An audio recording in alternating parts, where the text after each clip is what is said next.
is currently Monday of week 21 of my becoming an artist journey. Today is actually school day, so I'm just going to breeze through my inspiration stuff for the week so that we can get into it. First off, what am I reading? I am almost done with Hemlock and Silver by T. Kingfisher. Everything that T. Kingfisher writes is horror coded, even if it's not a horror book, and delightful, and it's not like too heavy fantasy wise, so super easy, super good reads. I'm currently listening to Manor of Dreams by I think Christina Lee. That is a gothic horror mystery thriller kind of thing. That's been pretty good so far. I would say that one's definitely a little bit more adult on the spectrum than T. Kingfisher generally is, so keep that in mind, I guess. And then I did also pick up The Wolf by Leo Carew. My friend had this on her TBR, and I am trying to read everything that I put on my TBR at the beginning of the year, so I guess I'm going to get to it first, but sometimes that is the way that it is. As far as games go, I am loving Silksong. I'm thinking about playing Hades 2, but I'm going to watch my friend play Hades 1 first to see how I feel about it, because it's not the kind of game that I'm typically super into. And then all of my friends are doing their 2-week Minecraft cycle, but I'd really like to finish Silksong before I get back into Minecraft, so I'm probably going to end up missing out on that. As far as artists go, I know that I already said something about Karo.Line.Art, but she's been posting more videos on YouTube that are like a talk through while she fills this sketchbook spread, and I just love them. And I'd like to do more videos like that, but I don't feel like I can talk and draw at the same time at this point, so we'll see. I have finally finished Arcane season 2. I think I'm years late at this point. Maybe it came out this year, I don't know. And that was sad, but sad good. So I'm definitely going to be brain rotting over that for a little bit. And yeah, so as far as school goes, I am about to go start Perspective 2. I believe this is going to cover 3-point perspective, 4-point perspective, maybe 5-point perspective. Perspective is still something I'm very, very weak in, so I'm probably going to spend a little bit of time noodling around in perspective. Hello. I do have a lot of Arcane brain rot, so I might do some studies of some of the scenes in Arcane to help me through perspective without dying. That is a very professional little intro to get us started for the week. Let's get into it. You wanna go outside? Okay. Okay, let's go.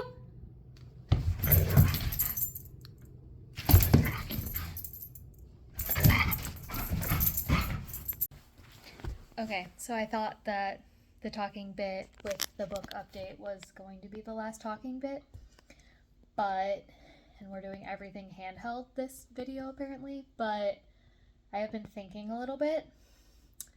So I am kind of noticing that since I got the easel to draw on, which is better for me because I don't have back pain, but far harder to film on because it's angled, so it's harder to get a camera set up. I haven't been super happy with the GoPro because it's such a fisheye lens. So I've been recording less, so I have less art content for these vlogs, and I'm becoming a little bit concerned because I feel like I don't have enough time to dedicate to this, but it feels kind of stupid to not find enough time to dedicate towards something that you want for your future. So I've kind of been wrestling with that. And I'm also a little bit concerned because it's currently still warmish out, and I know that I suffer from seasonal affective disorder, and I know that if I feel tired now and sad and struggling with motivation now, it's only going to be 10 times worse in the winter. But unfortunately, I can't think of things that I can drop to then have more energy for this, because obviously I can't just drop my job. I can't drop taking care of my animals. I can't drop exercise. I can't drop like being a good partner.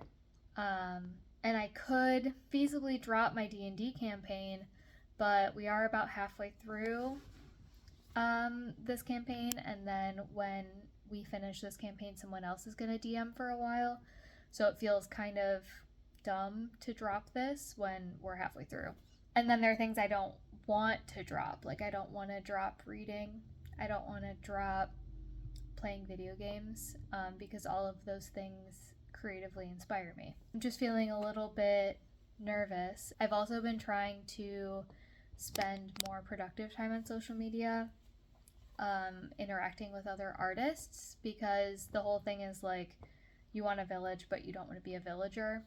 So I want to be a villager. You know, I want to be giving other artists on Instagram, mostly Instagram, the kind of engagement that I would like to see. The caveat to that is, of course, that being on social media in 2025 means that there are a lot of opportunities to find yourself doom scrolling in the like really quick dopamine hit kind of content, and also seeing a lot of the really horrible things that are happening across the world, and all of those things can be very hard to contend with. So I'm not really sure what the answer is. But yeah, so I'm not particularly great at the like influencer persona kind of thing where everything's great, but that's not the kind of content that I like, and that's not the content I'm going to make.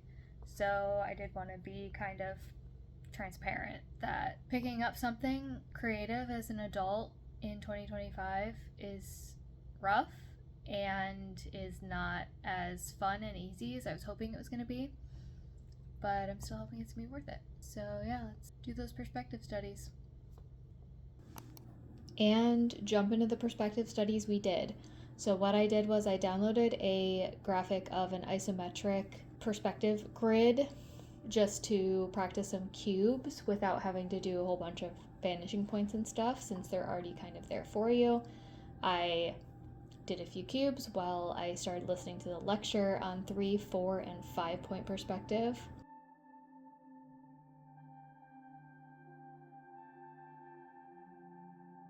Then Marc started a demo on 3 point perspective. So this is where you're on a street, and normally it would be 2 points perspective, but you're either like higher than all of the buildings or you're lower than all of the buildings. So everything on the ground, you know, goes to V1 or V2, which are on the horizon line. Everything that's up and down is going to go to V3, which is like the Y axis. Look, I'm not a perspective expert, so this is probably a botched explanation, but that was my understanding of it. So right now I'm drawing cubes that, you know, theoretically could be buildings, and we're imagining that we're higher than them. And as you get out of the center of the image, they're going to get more and more distorted and more difficult to draw. From there, I got really cocky and thought I could start doing a perspective study on this scene from Arcane. I thought that this was 3 point perspective. I was wrong. So with my tail between my legs, I went right back to the lecture, and I started following along with the demo on 4 point perspective. So this is pretty much the same as 3 point perspective, but it's almost like you're on the ground looking at something with a fisheye lens. So it's going to be more distorted than your typical 3 point. And then we jumped into 5 point, which is like if you're shooting drone footage, but you're really high up and also have a really wide angle lens on it, so you get this big amount of distortion. Then I went right back to the study. I did decide that this was 1 point perspective, and since all of the lines seem to converge at 1 point. However, after I finished this and I posted it in the Discord, we were talking a little bit, and people were saying that they felt that the chairs and the furniture were actually in 2 point perspective from the camera, whereas the rest of the scene was in 1 point perspective, which explains a lot and is why I was having so much trouble with the chairs. At this stage in my perspective education, that was a lot for my little brain to handle, so I might have to look more into that in the future, but for now, we're just gonna have to have one kind of perspective for every image and not have two going on at the same time. So basically what I'm doing here is all of the vertical lines and the horizontal lines are for the most part directly up and down, directly left and right, and then all of the other lines are going to be angled to that vanishing point. I tried to not go too insane with the details and just get enough down that I could do some values to make it look a little bit more fancy at the end, but overall I was just really trying to figure out how the scene was constructed and how the perspective was constructed.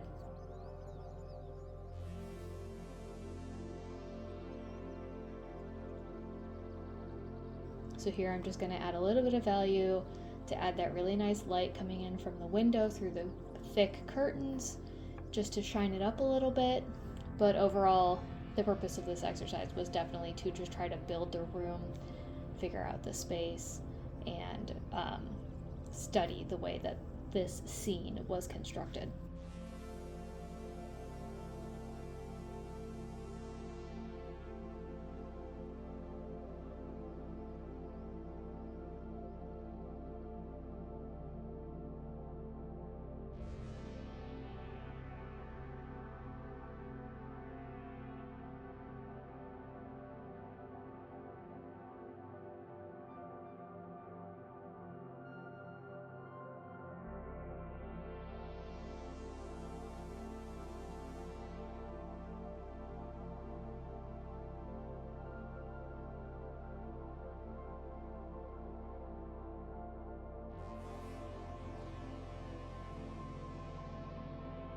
And I was pretty happy with this. It's obviously just a study, so nothing crazy, but I was happy with how it came out.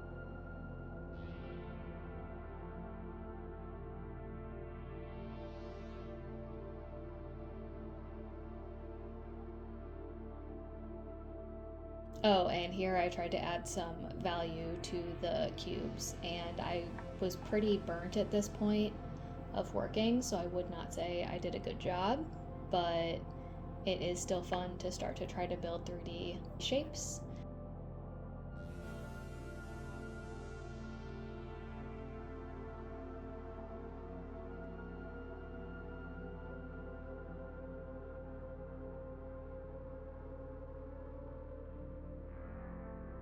So now here's my nice little spread of perspective studies from this day. I am doing something a little bit funky here that is not something I've filmed before. So I do have a bullet journal. I do not use it in the capacity that I used to. I really just use it for habit tracking. But I had found that I had ideas that I had nowhere for them to go. I had a note on my phone, but then I never looked at it. I had a spread in my journal writing them all down, but I never looked at it.